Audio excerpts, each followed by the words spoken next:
کہ سندھ کا الیکشن ہو 12 سیٹیں، پنجاب میں الیکشن ہو، وہ تو آپ مجھے نہیں پتا آپ لوگ نے اتنا دیر کیسے برداشت کیا.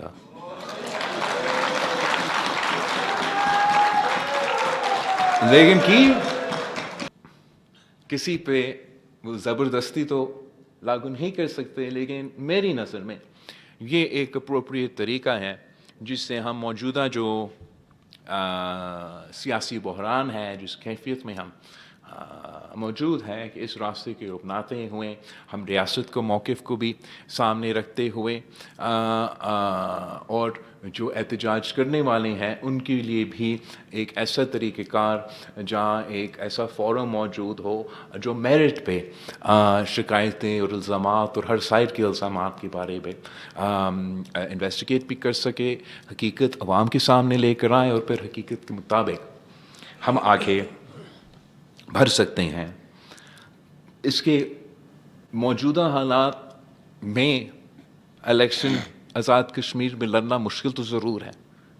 لیکن پاکستان پیپلز پارٹی کبھی الیکشن سے پیچھے نہیں ہٹتے. ہم جانتے ہیں کہ شاید کچھ لوگ سوچ رہے تھے کہ پاکستان پیپلز پارٹی اب جی بی میں بھی جیت کے آئے ہیں، اور ان کا سوچ یہ تھا کہ اگر حالات ایسے ہوں گے تو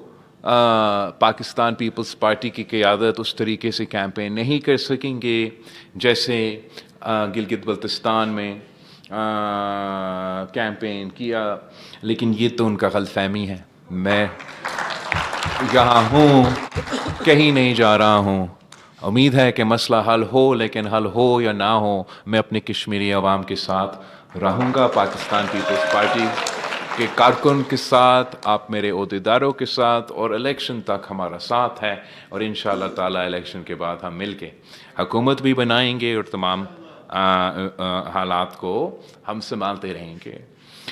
یہ بحران جو ہے، یہ کرائسس جو ہے، یہ آج کے نہیں، اینڈ آئی تھنک ان کے ملٹیپل فیکٹرز ہے. ایک تو آرگیومنٹ یہ ضرور ہے کہ یہ تو ایک مین میڈ کرائسس ہے، یہ کوئی غیر سیاسی ہینڈلنگ کی وجہ سے اور غیر نامناسب بیانات کی وجہ سے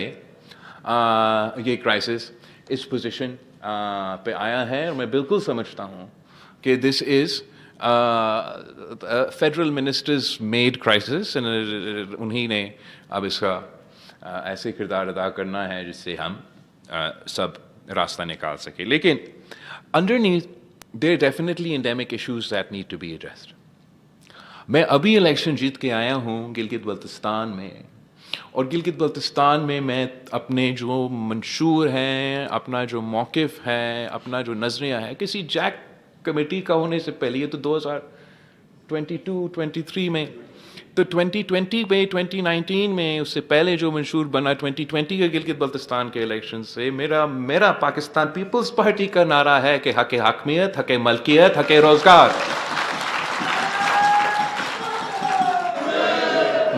شاید دوسروں کا زیادہ ایکسٹریم انٹرپریٹیشنز ہیں، پاکستان پیپلز پارٹی کا اپنا نظریہ ہے، اپنا منشور ہے. گلگت بلتستان کا کانٹیکسٹ تو اپنی جگہ، ان کا اپنا ہی جد و جہد ہے اور اپنا ایک طویل جد و جہد ہے. آزاد کشمیر کا کانٹیکس میں ہم تو نسل در نسل جو حق حاکمیت کے جد و جہد ہے، عالمی سطح پہ، بیرون ملک بھی، انٹرنیشنل لاء کے کانٹیکس میں بھی، اور ملک کے اندر بھی پاکستان پیپلز پارٹی لڑتے آ رہی ہے. ہم نے جو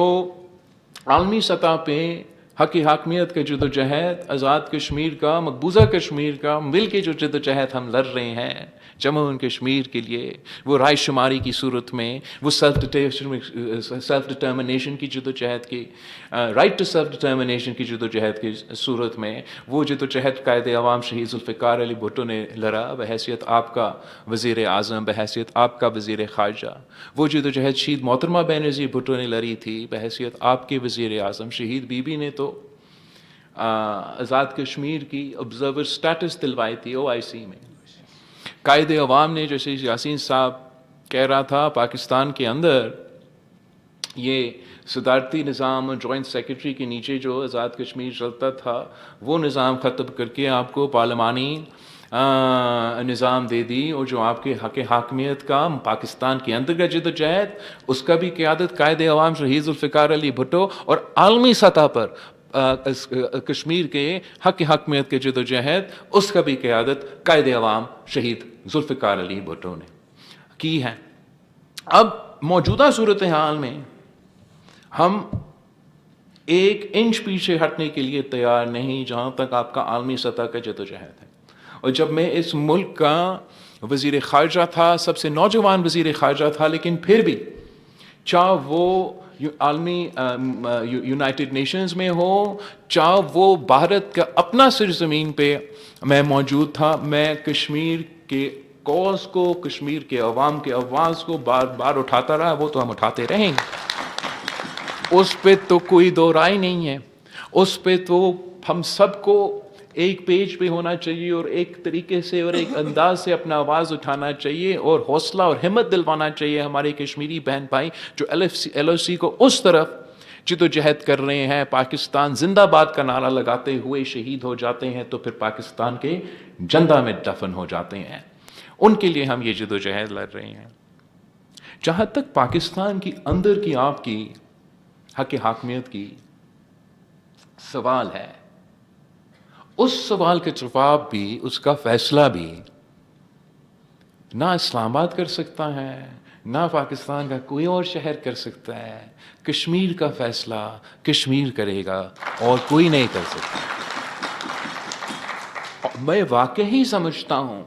کہ ہم 1947 سے چلتے آ رہے ہیں۔ 1970s میں قائد عوام نے ہمیں یہ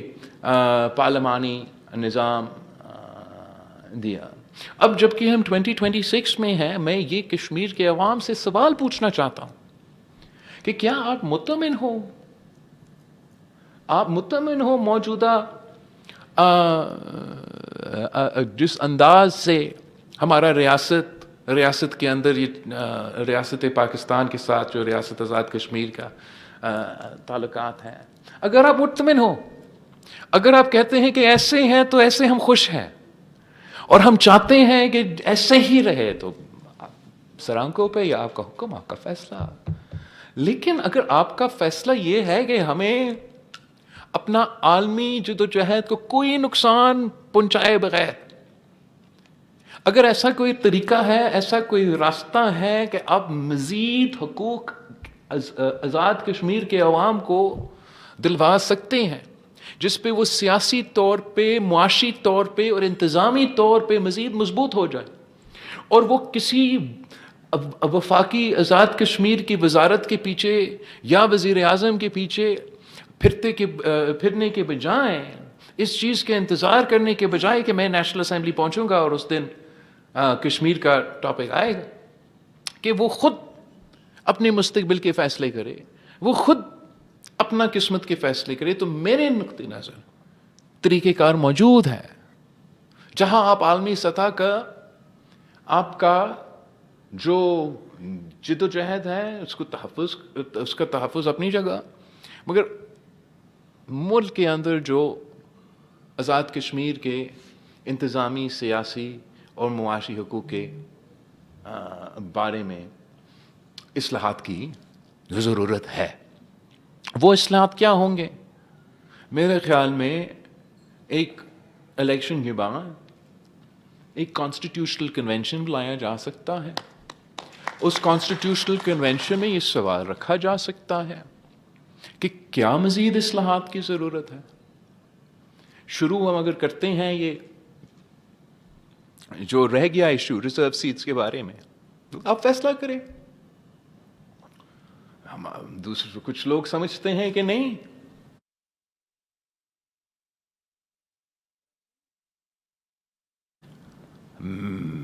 میں پاکستان پیپلز اس پوزیشن کا، ہم نے تو ماضی میں الیکشنز میں اس کا نقصان بھی اٹھایا ہے۔ پچھلے الیکشن جو یاسین صاحب کہہ رہا تھا، جہاں پاکستان پیپلز پارٹی اپوزیشن میں، وفاق میں پی ٹی آئی کی حکومت آزاد کشمیر میں نون لیگ کی حکومت، اس کے باوجود ہم 13 سیٹیں لے کر آئے، اور وہ 13 سیٹیں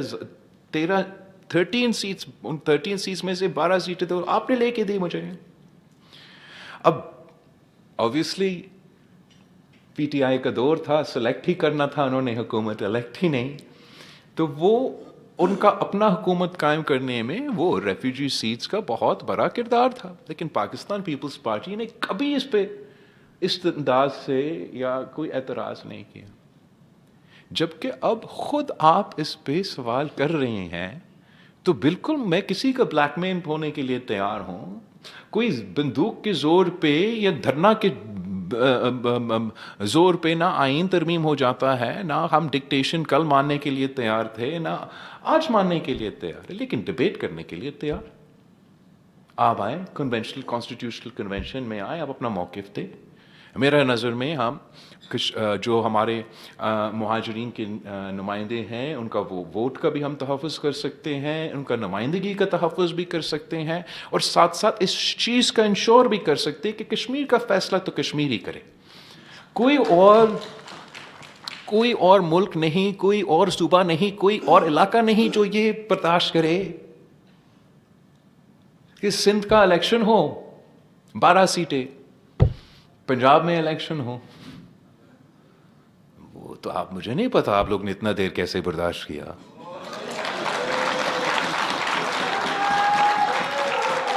لیکن کی